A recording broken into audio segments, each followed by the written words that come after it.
kapayapaan po para sa lahat. Ang ating pong muli po nagbabalik ang Kingdom of Heaven and the Holy Nations of God para sa isa pong paghahayag muli ng ating pong pastor.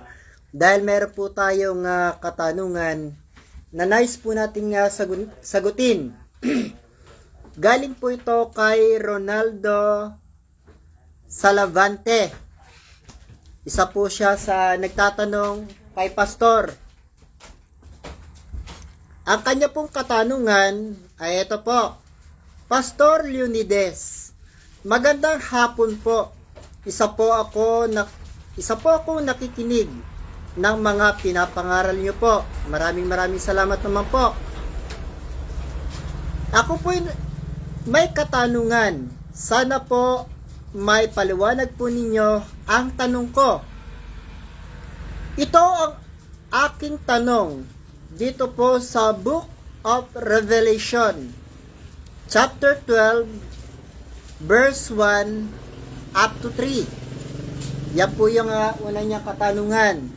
At ang pangalawa po niyang katanungan, yung sa Galatia 4:26.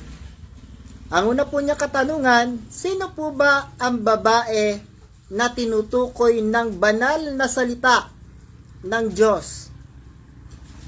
At dati pa sa Galatia, sino po ba ang tinatawag na ina nating lahat? Maraming salamat po. Sana po ay masagot mo po, pastor, para maliwanagan po kami dito. Alam ko na mahal tayo ng ating banal na kataas-taasang Diyos. Salamat po. So, eto na po si Pastor Leonides.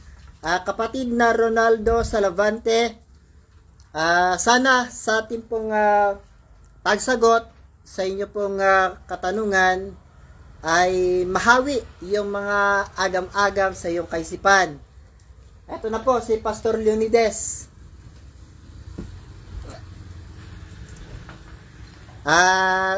Muli po ay sa lahat ng mga patuloy po na nagsusuri at mga taong nagugulumihanan tungkol po sa banal na kasulatan. Marami po kasi mahiwaga at talinghaga. Kung meron po kayong mga katanungan, isa-isa po natin yung sasaguting lahat upang magkaroon po kayo ng kaliwanagan sa inyong pong mga isipan. Narito na pong muli si Pastor Leonides para po sa kanyang unang katanungan. Revelation chapter 12 talatang 1 hanggang 3. Yan po yung una po niyang katanungan. Basahin po natin. At ang isang dakilang tanda ay nakita sa langit. Isang babae na nararamta ng araw at ang buwan ay nasa ilalim ng kanyang mga paa at sa kanyang ulo ay may isang putong na 12 bituin. At siya'y nagdadalang tao at siya'y sumisigaw na nagdaramdam sa panganganak at sa hirap upang manganak. At ang ibang tanda ay nakita sa langit. At narito ang isang malaking dragong mapula na may 7 ulo at 10 sungay. At sa kanyang mga uloy may 7 diadema. Okay. Yung babae na yan ay nakita ninyo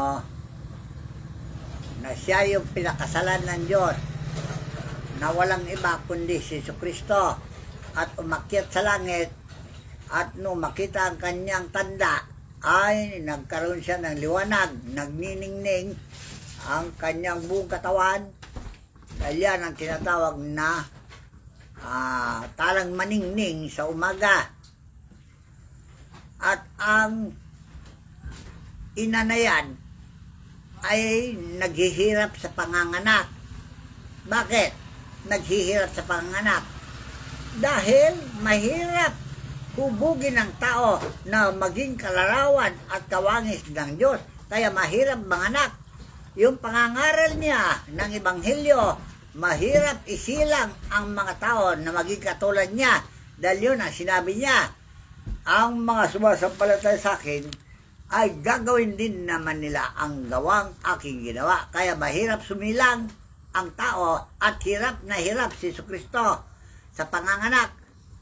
Alright. So, kung hindi ka pa sumilang, hindi ka magmukhang Kristo. Kaya yun nang sinabi ni Pablo doon sa Galacia 4:19. Galacia Kapitulo 4, talatang 19. Dahil yung bumababa sa langit, nagkita sila ni Pablo at si Pablo ang naging kalarawan niya. At siya si Pablo mismo na naghihirap ng panganganak. Sige, tuloy. Malilikong mga anak na muli kong pinagdaramdam sa panganak hanggang si Kristo ay mabadha sa inyo. O, see? Ang isisilang ay si Kristo. Bagong Kristo sa ating kapanahunan. Mahiwaga po ito, matalinghaga talaga. Dahil yung Kristo nasilang na nung panahon niya. Dahil siya ang anak na kinalugdan ng Diyos na naging kalarawan niya at kaanyuhan niya. Bagamat siya'y may larawang Diyos, sabi ni Pablo, nagpakumbaba siya hanggang sa kamatayan na cross. Kaya nagtagumpay siya bilang ina ng sangkatauhan. Yun po yung nasa Efeso Kapitulo 6, Kapitulo 2, talata 6. Pero meron ako idadagdag sa inyo, lihim na karunungan. Para malaman nyo ang pagkakaiba ng ina sa espiritu at ina sa material. Dahil nung lalangin ng Diyos ang mundo, sinong kausap niya? Sa Genesis. Lalangin natin ang tao. Genesis 1:26. Genesis Kapitulo 1, talata... Karagdagan, yung tanong nyo to dahil yung tanong nyo kulang. At sinabi ng Diyos, lalangin natin ang tao ayon sa ating larawan, ayon sa ating wangis, at magkaroon sila ng kapangyarihan sa mga isda sa dagat, at sa mga ibon sa impapawid, at sa mga hayop, at sa buong lupa, at sa buong musad na O nagsisusap. yan ang tinatawag na creation, nung lalangin niya ang tao sa wangis at kalarawan nila. Ang tanong ko ngayon, dahil hindi masagot, ako rin sasagot ang kausap niya ay mga planetas. Kaya mga planetas na yan, mayroong donasyon sa ating katawan. Alright. At ang planetang Earth, may donasyon sa ating katawan. Ano ang donasyon niya sa ating katawan? Hindi ba ito ating katawan material na ito? Pero yung katawang espiritu na tinutukoy na yan, ay Espiritu Santo na yan ang original na ina natin. At siya ngayon ay naghihirap sa pagdaramdam dahil mahirap isilang ang mga anak ng Diyos sa ating kapanahunan. Kaya yung sinabi ni Pablo, isa siya sa nagdaramdam sa panganganak dahil siya ay pastor na ginamit ni Jesucristo sa panahon niya upang ipangaral yung mga hiwaga ng Ebanghelyo. Alright, sige tuloy mo. Dahil sabi niya sa kanyang kasulatan doon sa Korinto, pangalawang Korinto 11:1, dahil ang pagkakasal sa Diyos ay kamukayan nilarawan ni Jesucristo ng panahon niya sa 25 na Mateo. Sige, basahin mo muna yan. Ikalawang Korinto Kapitulo 11, talatang 1. Kahit manawari mapagtisan ninyo ako sa kaunting kamangmangan, ngunit tunay na ako'y inyong pinagtitisan, sapagkat ako'y nanibugho tungkol sa inyo ng panibugong ukol sa Diyos, sapagkat kayo aking pinapag-asawa sa isa, upang kayo maiharap ko kay Kristo na tulad sa isang dalagang malinis. O, see? Isang dalagang malinis, walang batik na kasalanan sa kanyang pagkatao para karapat-dapat na pakasalan ni Kristo. Alright? So ngayon, si Pablo ang ginagamit ngayon na mag-ibanghelyo at hirap na hirap siya na hubugin ng tao ayon sa wangis at kalarawan ni Kristo. Get nyo na? Yung sinabi niya, hanggang sa mabadha sa inyo, si Kristo. Kaya siya ngayon, pinakakasal tayo kay Kristo bilang siyang ama ng sangkatawan at siya ang ating pakakasalan para magsilang tayo naman ng mga anak ng Diyos. Okay? Paano po ba sinasabing ipanganganak sa spiritual? Iyan, born again, na sinasabi niya. Kapag hindi kayo maging born again, hindi kayo sumilang sa Espiritu, dahil hindi na material na pagsilang, espiritual na pagsilang, para maunawaan nyo ang mga bagay sa Diyos. Dahil sabi ni Pablo, ang Espiritu ng Diyos, siya ang nakakalam ng mga bagay ng Diyos. Kaya pag hindi ka sumilang sa Espiritu, wala kang alam sa iwaga ng Ebanghelyo. Ito na. Yes niya. Paano po nanganganak yung, halimbawa, si San Pablo, nanganganak daw siya. Paano? Yung maakay mo tao, yan ang anak mo. Yun. Alagaan mo, palakin mo, manalin mo, para maging kalarawan ng Diyos na kamukha mo. Ganon yon. Kasi ito pong kagaya Kasi sa... father like son, kung tawagin. Kaya kung ministro, ang anak mo ay ama, ministro din maging anak. Kung manghuhula ang ama, manghuhula din ang ama. Anak, dahil yan ang mga biyaya na binigay ng Diyos sa bawat isa sa atin. Para magkaroon ka ng anak, kailangan kawangis mo at kalarawan. So, manggagaling pala yung mga anak nila sa kanilang mga sinapupunan. Talaga, yung So, sinapupunan, sinasakupan. Ayun, ang sinapupunan po, sinasakupan. Kaya Yun yung tayo, kanilang galing iglesia. lahat sa sinapupunan ng Ama. Ito po, Sa sa... pangangalaga ni Jesucristo bilang ina. Ito po ay nasa Juan Kapitulo 1, talatang 18. Walang taong nakakita kailanman sa Diyos. Ang bugtong na anak na nasa sinapupunan ng Ama, siya ang nagpakilala sa Kanya. Alright. Yan ang mahiwaga.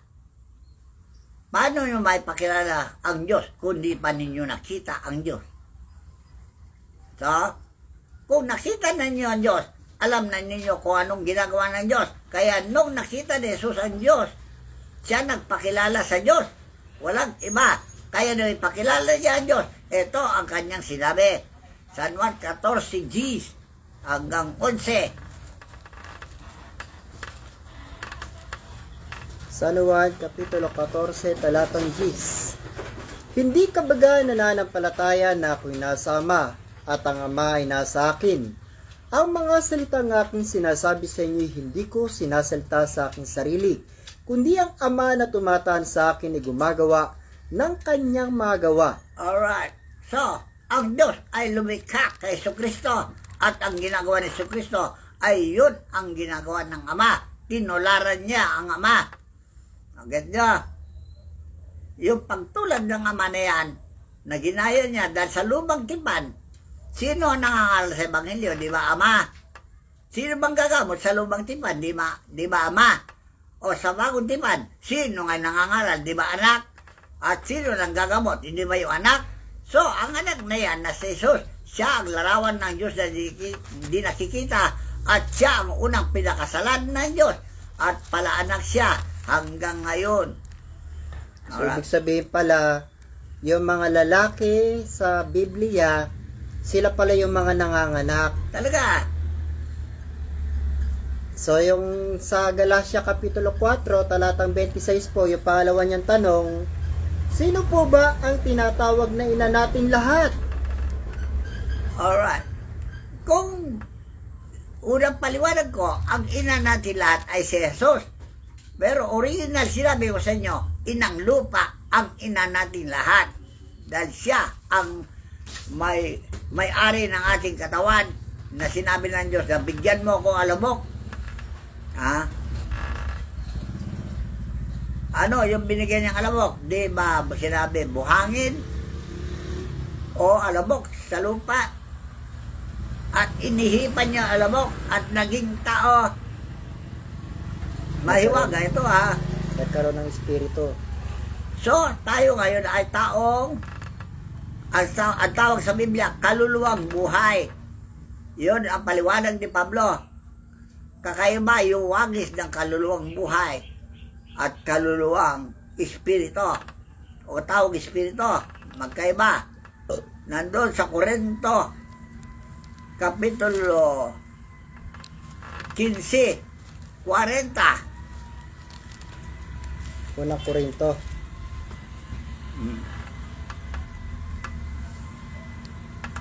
Talasan yung pakinig nyo ha, para hindi kayo maligaw. Unang Korinto, Kapitulo 15, talatang 40. Mayroon namang mga katawang ukol sa langit at mga katawang ukol sa lupa. Alright. Ano yung katawang ukol sa langit? Yung ating kaluluwa. At yung katawan natin, naukol sa lupa. Tandaan nyo ha.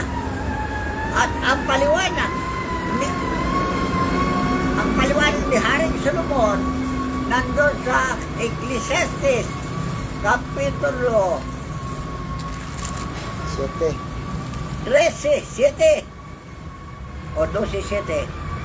12:7.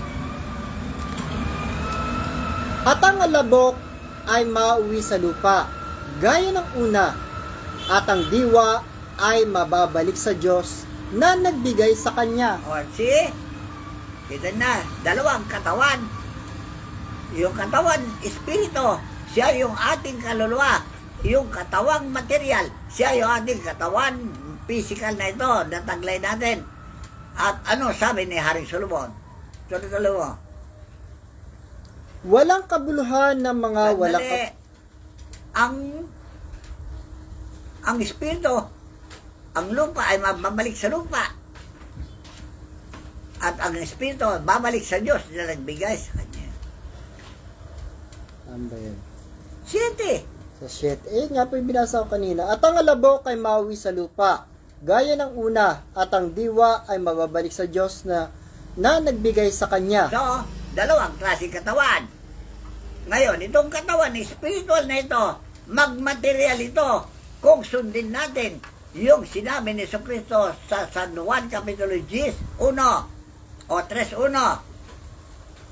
Maliban ng tao ay ipinanganak na muli, ay hindi siya makakapasok sa kaharian ng langit.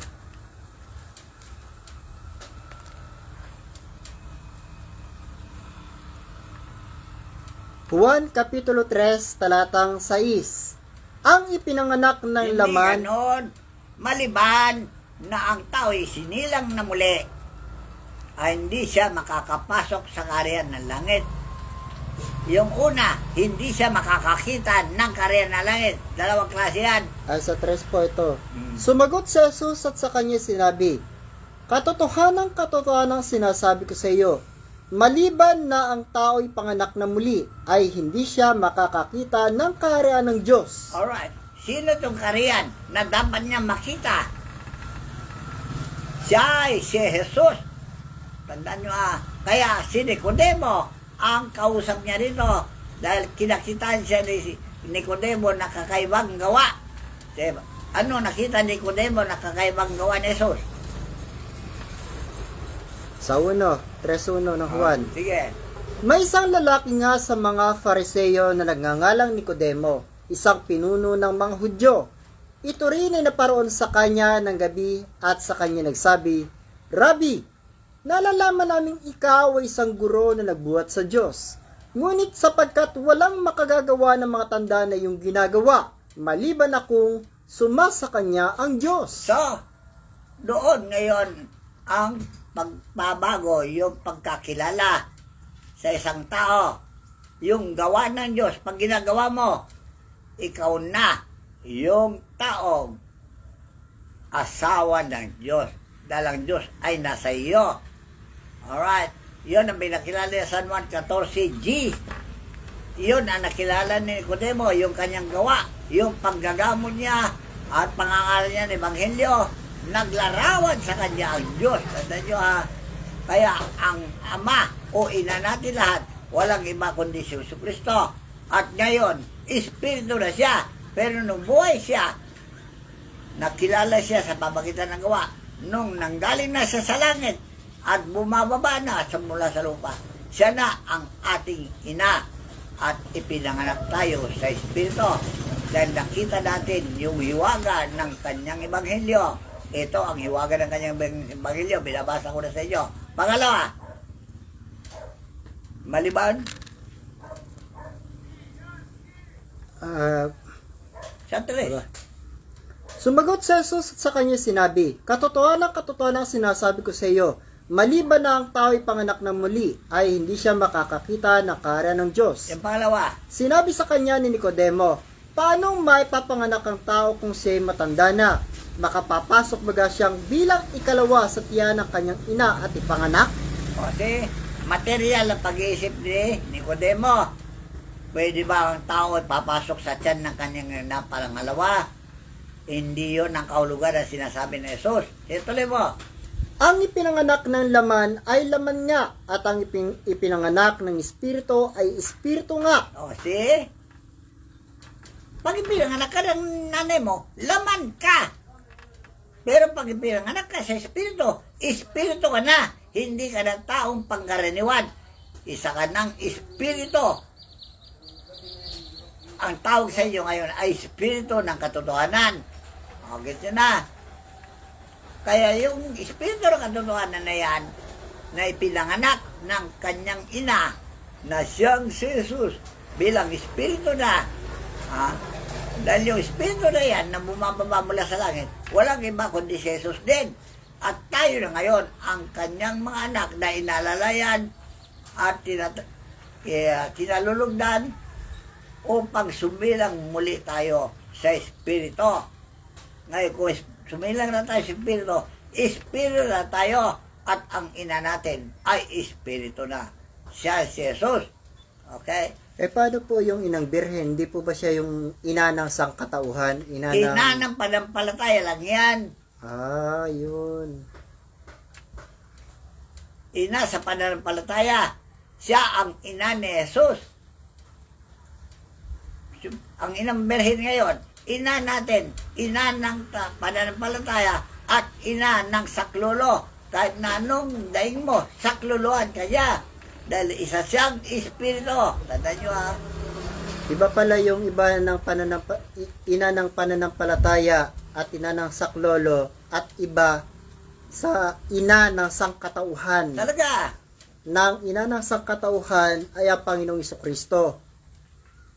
Yun po ba? Hindi. Ina sang katawan ay ang inang lupa. Ang inang lupa. Ang ina natin sa espiritu ay ang inang birhen at ang kanyang anak. May waga ito. Baka malito kayo. Dahil espiritu na sila. Sila ang umaalala na sa atin para isilang tayo muli sa espiritu. Dahil tayo, katawang laman, kaya sinabi ni Pablo, iba yung katawang laman, iba yung katawang espiritu. O, lagay mo na sa 50. Ng Korinto 15, 50. Iwaga ito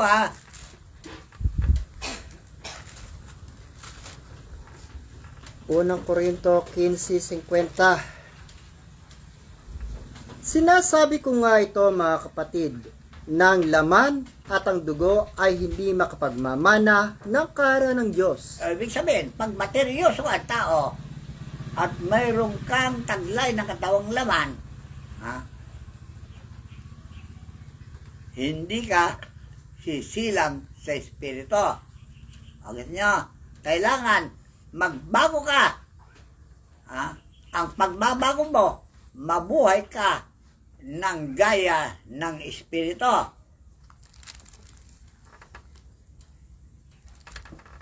Roma.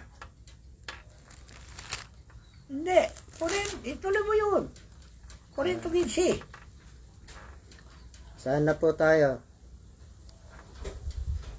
51. Narito sinasaysay ko sa inyo ang isang hiwaga. So, hiwaga ito Kaya sinasaysay ni Pablo hiwaga. Ganun din ako. Saysaysayin ko ang hiwaga sa inyo. Talaga mo? Hindi tayong lahat ay mga tutulog, ngunit tayong lahat ay babaguhin. Paano yung pagbabago? Yung ating katawan laman na ito ay magiging katawang espiritu Kung mabuhay ka na Espiritu, hindi ka napapasok sa tiyan ng nanay mo, isisilang ka na sa Espiritu. Yun ang tinatawag na kailangan kayo sumilang na muli. Sa wikang Ingles, you must be born again. You must. Pag sinabi you must, kailangan kayo sumilang ng muli. Ang sumilang sa Espiritu ay Espiritu nga. Kaya hindi na tayo pagkarin ng tao kung sumilang na kayo sa Espiritu. Kayo na yung Espiritu na katotohanan na paratingin ng Diyos sa limutan doon sa San Juan 16:13. Kaya hindi na tayo tao, Espiritu na tayo. Kaya tinagulian tayo mga Espiritista kung mananamba kayo sa Espiritu. Kung di kayo mananamba sa Espiritu, hindi pa kayo Espiritista. Dahil ang Espiritu, yan ang ina natin na nagtuturo sa atin ng kabanalan na siya ang larawan ni Jesus. Dahil yung Espiritu na yan na tinatawag, siya rin si Jesus na bumalik sa ibabaw lupa. Sige, basahin mo. San Juan Kapitulo 16, talatang 13. Gayon may kung siya ang Espiritu ng katotohanan ay dumating, ay papatnubayan niya kayo sa buong katotohanan, sapagkat hindi siya magsasalta ng mula sa kanyang sarili, kundi ang anumang bagay na kanyang marinig, ang mga ito ang kanyang sasalitain, at kanyang ipahayag sa inyo ang mga bagay na magsisidating. So, itong Espiritu ng katotohanan, may taglay na katangian. Okay? Ipakikilala niya sa inyo ang mga panahong darating. Ano ang kanyang marinig? Ito ang kanyang sasabihin. Yan ang Espiritu ng katotohanan at yan ang tinatawag na born again. Sumilang muli. Kaya sa 3:6 na ng San Juan, ang sumilang sa Espiritu, Ang ipinanganak ng laman ay laman nga, at ang ipinanganak ng Espiritu ay Espiritu nga. so, hindi na kayo tao. Espiritu na kayo ni Kristo. Dahil sumilang na kayo sa Espiritu at kayo ay maging katotohanan at pawang katotohanan na sasabihin nyo. Kasi pag nagkamali kayo, hindi kayo tunay na Espiritu ng Diyos. Dahil palalayasin kayo ng mga tao. Yun ang sinabi ni Pablo. Kahit na Espiritu na nagbuhat sa langit at darating at hindi dala ang turong ito, itakwil nyo. Galacia 1:5.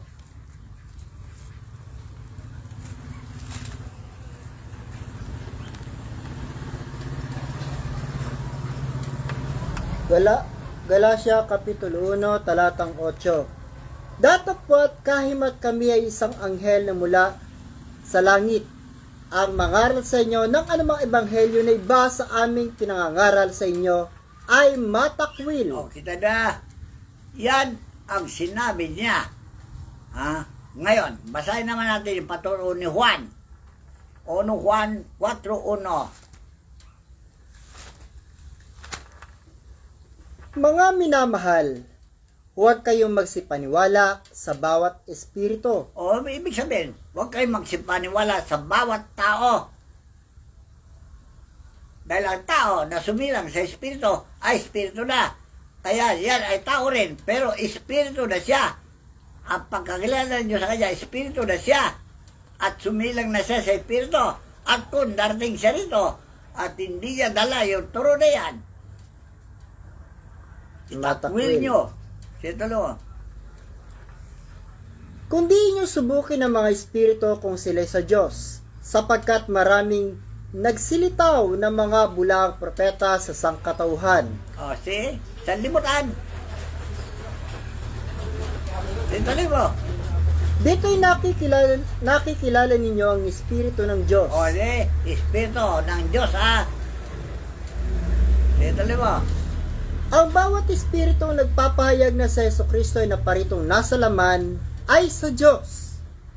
At ang bawat espiritong hindi pinahayag sa Jesus ay hindi sa Diyos. O, yan ang pagkaiba ng tao at espiritu. O, kita na. Ang tao na nakakilala kay Kristo ay espiritu ni Kristo, anak ni Kristo. Pero ang hindi niya kilala si Kristo, hindi siya makakristo. Hindi na. Naliwanag ba? O nalito na kayo? Nalito na kayo talaga. Dahil yung tanong ninyo, isang tanong, isang sagot na gusto nyo. Hindi pwedeng isang sagot, isang tanong. Dahil marami magpatotoo. Sa patotoo ng dalawa o sa o tatlo ay siyang totoo. Alright, basahin muna doon sa 1 Juan 5:7. Dahil may tatlong magpatotoo. Ito yung naparito sa pamagitan ng tubig at dugo sa makatuwid bagay sa Jesucristo, hindi sa tubig lamang, kundi sa tubig at sa dugo. At ang Espiritu ang nagpapatotoo, sapagkat ang Espiritu ay katotohanan. Sapagkat may tatlong nagpapatotoo, ang Espiritu, ang tubig, at ang dugo. At ang tatlo ay nagkakaisa. Ako malang tinatanong nyo So, ginawa ko yung pagpapaliwanag ko sa inyo at mayroon pang isang magpapaliwanag. Yung Biblia, di ba yun ang binatay ko para magpaliwanag? Pangatlo, ang Diyos ang magpatotoo. Okay na, Espiritu Santo magpatotoo. Tubig at dugo. O sino yung tubig? Hindi ba ako? At yung dugo ay siya ang tipan? Biblia. O, ang pangatlo, Diyos na ang magpatotoo kung ikaw na nga ay sumilang sa Espiritu o hindi pa. Okay niya? Dahil di ko naman alam ginagawa nyo. Malay ko, dahil magkakalayo tayo. Malay ko kung anong ginagawa nyo material dyan sa lugar ninyo. Diyos lang ang nakakalam. Tandaan nyo kaya yan ang magpatotoo kung kayo na nga ay anak niya. Anak ng Diyos. Get nyo?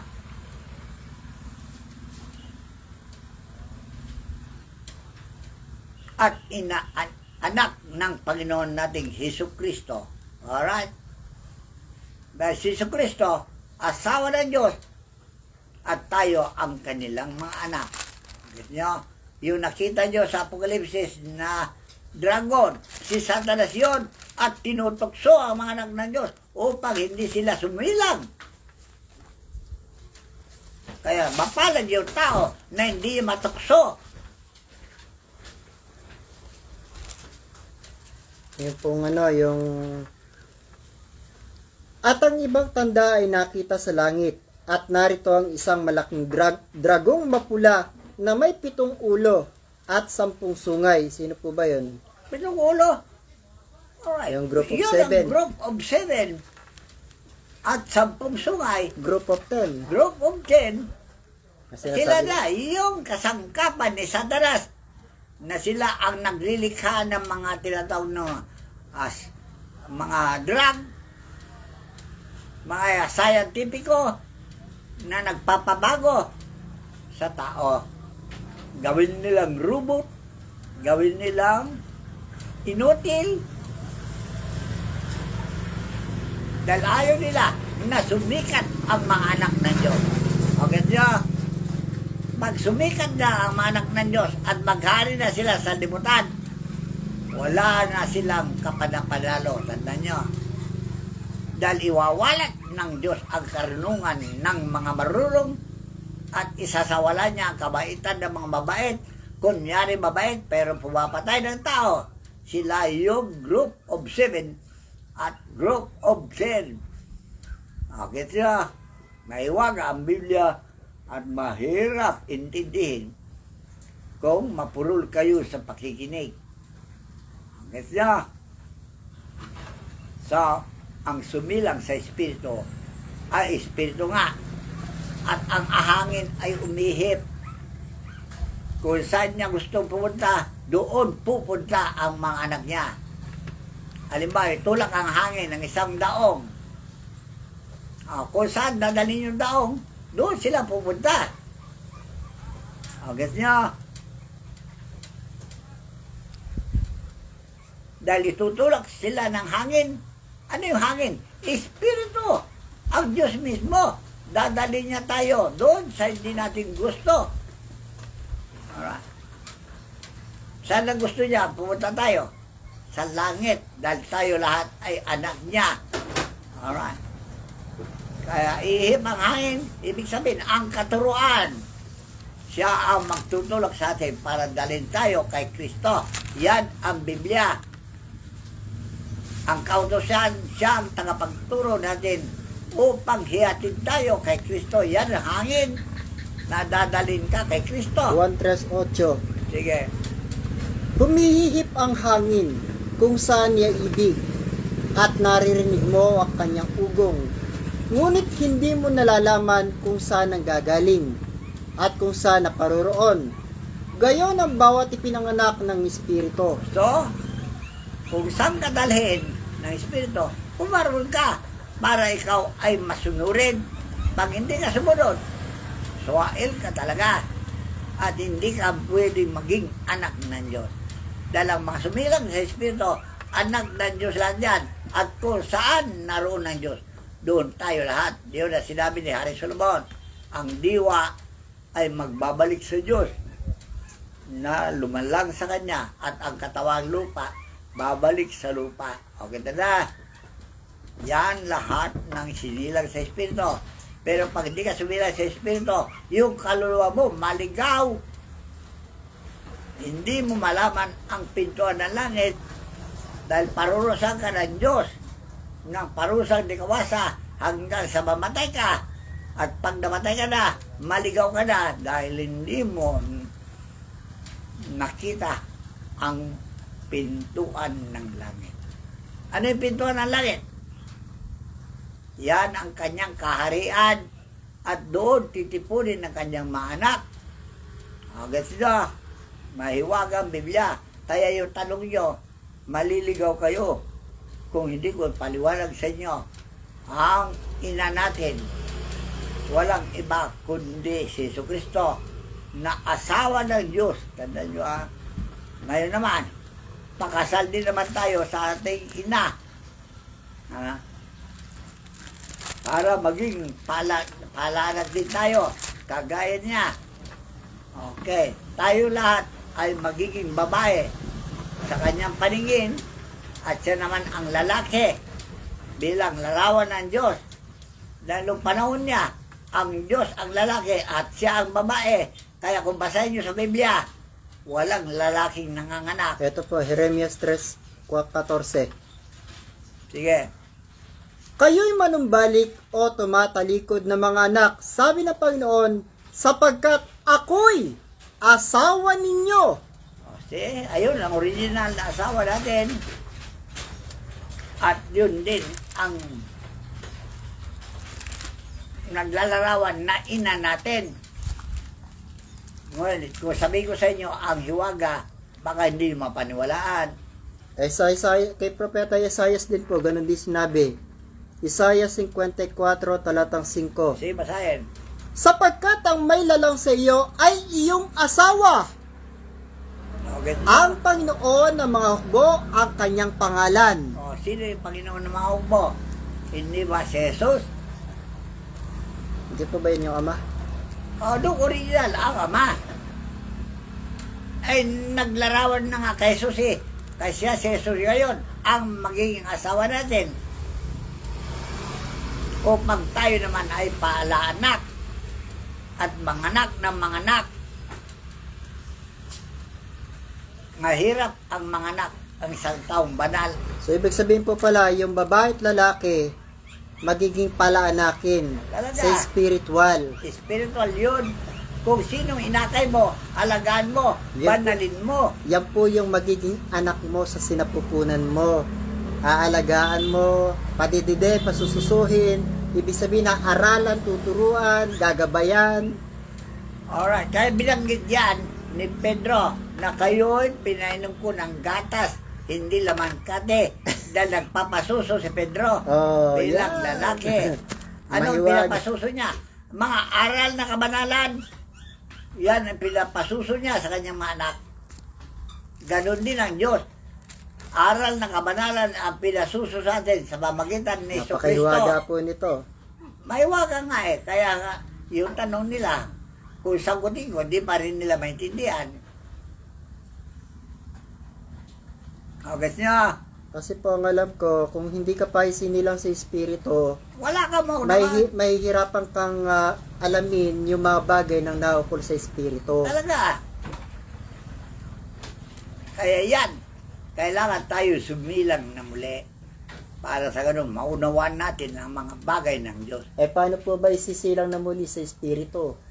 Yung, magbago ka na, magbanal ka na, magpakasandal ka na, para sumilang ka na sa Espiritu. Dahil lalagyan natin ang tao ayon sa ating wangis at ayon sa ating kalarawan. Sabi ng Diyos, di ba? Sino kasama niya naglalang na tao nung panahon niya? Hindi ba si Jesus? Nung wala pa si Jesus, sino kasama niya na humubog ng kalarawan niya? Hindi ba? Yung mga espiritu. Maraming espiritu na kasama niya. Mga arkanghel, kasama niya noon. Kasama si Miguel, arkanghel, na humubog sa anak ng Diyos. Sino humubog sa anak ng Diyos? Si Miguel. Tandaan nyo, kasama ang Diyos. Kaya hanggang ngayon, pag lumabas si Jesucristo, kasama rin pa niya si Miguel, arkanghel. Okay? Maiwag ang Biblia. Dahil si Miguel Arkanghel, isa sa kasama ng Diyos na humubog kay Jesucristo. Bakit? Makapalayas ba si Jesucristo ng demonyo kung wala si Miguel Arkanghel? Tandaan nyo, makapagaling ba si Jesucristo ng sakit kung wala si Rafael Arkanghel? Walang ama. Makapagturo ba ng kabanalan si Jesucristo kung wala si Rafael Arkanghel? Ay Gabriel Arkanghel? Tandaan nyo, nakagawa ba ng ibang iwagan ng pagpaparami ng pagkain kung wala si Barakil Arkanghel? Lahat sila ay tumutulong kay Jesucristo. Nasa ano po yan eh? Mateo 4. Otso, Ba yan? 9. Nung iniwanan siya ni Satanas, mga anghel nga ang kasama ni Jesus. Ito po. Mateo Kapitulo 4, talatang 10. Ay, 9. sa 11 po, sa 11. Nang magkagayi, iniwan siya ng dyablo, at narito, nagsidating ang mga anghel, at siya'y pinaglingkuran. See? Yung pala yun. Talaga. Kaya mahiwaga ay manghilyo. Akala nyo, hindi basta-basta. Tanong-sagot, kung walang paliwanag na maliwanag, nandyan sa Biblia. Kaya hindi po basta-basta talaga yung ano, kung kailangan yung mga nagtuturo po ng Biblia, yung mga sinugulang. Alright, Dahil maniwala nasa kayo karunungan. na ako'y babae ngayon? Hindi kayo maniwala, dahil ako'y lalaki. Marami na akong anak. Tandaan nyo inaalagaan ko sila. Kaya na sila'y makunat na makinig. Pinapakain ko sila ng gatas. Kung minsan talaga laman kate, pakain ko sa kanila. Ano yung laman kate? Sermon. Masasakit na salita. Talaga. Yan po yung lamang kati. At yung mga gatas-gatas, yan yung mga aral na mga malumanay, puro pag-ibig. Gusto na. So, siguro naman po, kahit paano ay natutunan po ninyo yung tanong ng ating pong kapatid. Ngayon, sa ating kapanahonan, kung sabihin ko sa inyo na ako'y ina ninyo, maniwala kayo? Kung paalaga kayo sa akin, pero kung di kayo paalaga sa akin, bastardo kayo talaga. Okay na? Yan ang hiwaga ng Ebanghelyo na dapat niyong malaman na ako ngayon ang binigyan ng Diyos na ina ninyo. Pakakainin ko kayo ng Gatas. palakasin ko kayo kung gusto nyo lumakas. Kung gusto nyo, gawin ko kayo kalarawan ng mga propeta. Di pasok kayo sa sinapupunan ng pastor. Pumasok kayo dito sa sinapupunan ko. Ano yung sinapupunan? Nasa kupan. Ayan, napakaliwanag po ano. sinapupunan, nasasakupan yung iglesia. At alagaan ko kayo. Tandaan nyo, hindi ko kayo mababayaan. Maliban lang, kung suwal kayo. Talaga, sisipahin ko yung pwede yung palabas. So, nga dito na lamang po. At sana po ay meron po kayong mga natutuhang mga hiwaga ng banal na kasulatan. Napakalalim po ng mga kahulugan na ating pong banal na kasulatan kung inyo po susuriin. Alright, mayroon ko sasabihin sa inyo. Sana matanggap ninyo sinabi ng Diyos sa akin yan. Wala akong binigyan ng karunungan gaya na binigay ko sa iyo sa iyong kapanahunan. O, gito na. Kaya wala makakuha itong karunungan ko. Maliban lang kung pakinggan nyo kung mabuti at tularan nyo naman ang aking ginagawa. O, gito. Kaya ito pong ating mga pinag-aaralan dito ay kung nyo pong titingnan talaga yung mga malalalim na kahulugan ng banal na kasulatan, yung mga hiwaga, talinghaga at misteryo ng kasulatan ay kaya po yung may paliwanag na ating pong pastor dahil siya nga po yung sinugo sa ating kapanahunan. So hanggang dito na lamang po at sana po ay meron po kayong mga natutunan. Ito po yung ating pong huling mensahe galing po kay Apostol San Pablo. Kapitulo 1 na Kolosas, talatang 9 hanggang 10. Dahil dito'y kami naman, mula ng araw na aming marinig ito, ay hindi kami nagsisitigil ng pananalangin at ng paghingi na patungkol sa inyo, upang kayo puspusin ng kaalaman ng kanyang kalooban, sa buong karunungan at pagkaunawa ayon sa Espiritu, upang kayo magsilakad ng nararapat sa Panginoon sa buong ikalulugod niya at magsipamunga sa bawat gawang mabuti at magsilago sa kaalaman ng Diyos. Alright. Gusto nyo makalam pa, hiwaga? Okay, wag na. Baka malito kayo lalo. So hanggang dito na lamang po at maraming salamat po sa inyo. Patuloy po na nangakikinig. Ang ating pong papuri, pasasalamat, pagsamba at paggalang ay itinataas po natin sa ating dakilang Ama, sa ating Panginoon, sa lahat ng mga arkangheles ng kalangitan, sa lahat ng mga doktor ng kalangitan, at sa lahat ng mga Diyoses ng kalawakan, at sa lahat ng mga banal na espiritu. Papuri, pasasalamat, paggalang. Ang sa amin po ang itinataas po namin sa inyo. Maraming salamat po sa inyong lahat. Okay.